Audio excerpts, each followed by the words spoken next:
L'aloe vera est considérée depuis des millénaires comme une plante médicinale mythique. Déjà, les Aztèques l'utilisaient comme remède miracle contre beaucoup de maladies.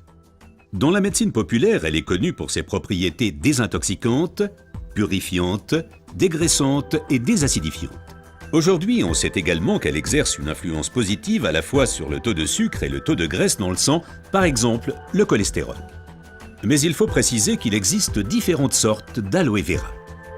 La véritable aloe vera, l'aloe barbadensis, est un lys du désert et est cultivée dans les régions sèches, notamment en Amérique centrale et en Amérique du Sud.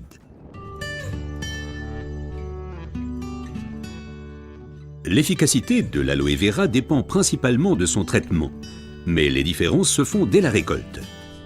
Pour éviter d'abîmer la plante, les feuilles doivent être coupées à la main.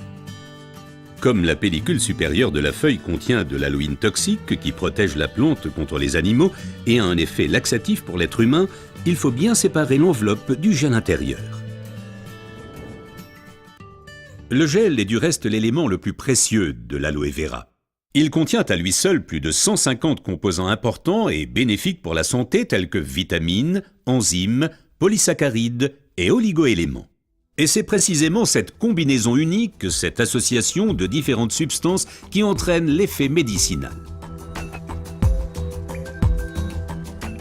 L'un des composants les plus importants est l'acémanal. Il a une influence positive sur le système immunitaire et diminue d'autre part les inflammations et les radicaux libres. Le résultat, une amélioration de l'apport en oxygène. Observons ce phénomène de plus près.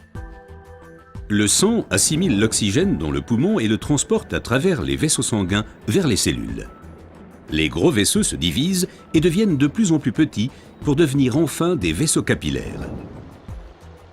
Les capillaires sont les plus petits vaisseaux sanguins.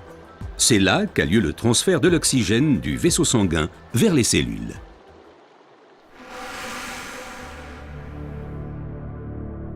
Une alimentation malsaine, la pollution de l'environnement, le stress et des exigences élevées affaiblissent notre système immunitaire. Les radicaux libres ont le jeu plus facile et ils peuvent entraîner des micro-inflammations dans l'organisme. Ces inflammations altèrent les vaisseaux et entraînent un épaississement des parois des capillaires. Ce gonflement rétrécit le vaisseau et les globules rouges circulent plus lentement à travers les capillaires, entraînant une baisse de l'alimentation en oxygène. Et c'est là que l'aloe vera intervient. Elle réduit le gonflement des parois des capillaires. Les globules rouges circulent plus rapidement et l'alimentation en oxygène est améliorée. Les toxines et les impuretés sont évacuées plus rapidement. De récentes études indiquent que d'autres substances naturelles peuvent encore améliorer l'effet de l'aloe vera.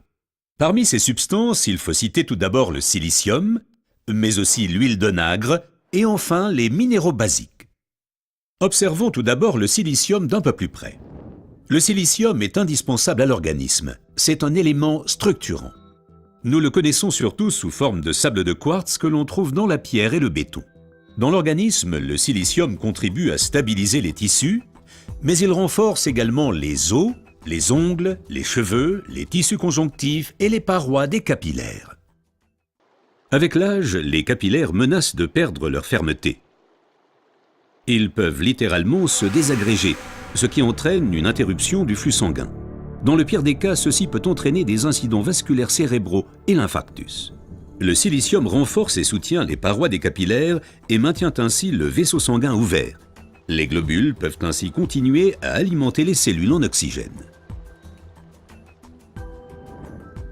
Mais le corps humain ne peut pas s'alimenter en silicium sous sa forme d'origine qu'est le sable de quartz.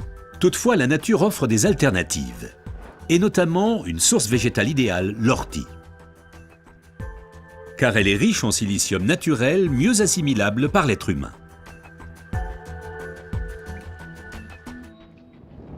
Une oxygénation optimale ne dépend pas uniquement des capillaires, mais aussi et surtout de l'état du sang. Le sang ne peut bien circuler dans les vaisseaux capillaires que s'il est suffisamment fluide.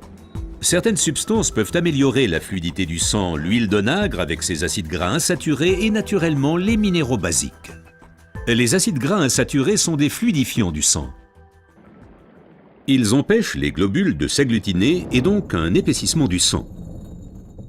Les minéraux basiques soutiennent l'élasticité des globules rouges et facilitent ainsi leur passage à travers les capillaires. Ces deux éléments améliorent la fluidité du sang et garantissent ainsi son alimentation optimale en oxygène. Permettez-moi de récapituler. Une oxygénation satisfaisante de nos cellules est une condition importante de notre santé et permet également de prévenir les maladies graves. L'aloe vera et son effet décongestionnant améliorent l'oxygénation. Le silicium renforce les parois des capillaires et garde le vaisseau sanguin ouvert. Cet effet est renforcé par l'huile d'onagre et aussi par les minéraux basiques. Ce que la médecine populaire savait depuis longtemps est maintenant confirmé par la recherche moderne.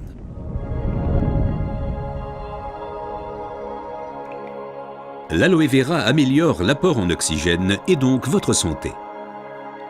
Car l'oxygène signifie la vie. Faites confiance à l'aloe vera.